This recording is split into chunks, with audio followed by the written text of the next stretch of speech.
Приграничный город Карасу. Накануне здесь похоронили 29-летнего Улугбека Усманова. Его смертельно ранили в день рождения. Несмотря на запреты, мужчина пересек границу. В соседнем Узбекистане он хотел купить овощи и фрукты, чтобы накрыть стол для гостей. Домой молодой человек не вернулся. При переходе на территорию сопредельного государства он не подчинился приказам, и узбекские военные открыли огонь на поражение. На границе его не пропустили. Когда он возвращался, в него выстрелили узбекские пограничники. Он добежал до такси и сел в него. Узбекские пограничники насильно его вытащили уже на нашей границе и уволокли на свою сторону. Это произошло 7 июня. Тело нам выдали только 9. При себе у него не оказалось ни паспорта, ни денег. Это просто зверство. Погиб ни в чем не повинный мой единственный сын.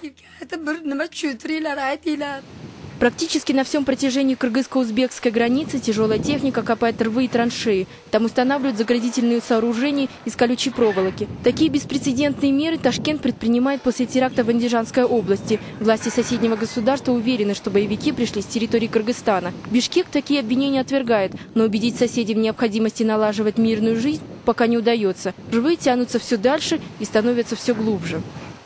Узбекская сторона мотивирует это тем, что для пресечения провоза контрабанды, нелегальной миграции и других режимных мероприятий в целях усиления охраны государственной границы.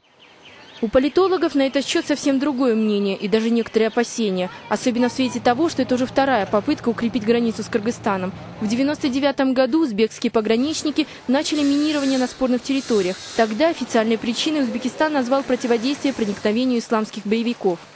Я считаю, вторым этапом сейчас проводится военно-инженерное оборудование фрагмента какого-то военного плана или, скажем, создание каких-то приграничных инженерных защитных сооружений. Кроме охраны рубежей, пограничная служба Кыргызстана ведет активную разъяснительную работу среди местного населения. Военные пытаются не допустить новых жертв, объясняя гражданам, что приближаться к сопредельной территории опасно, и за малейшее неподчинение узбекские военные могут применить оружие.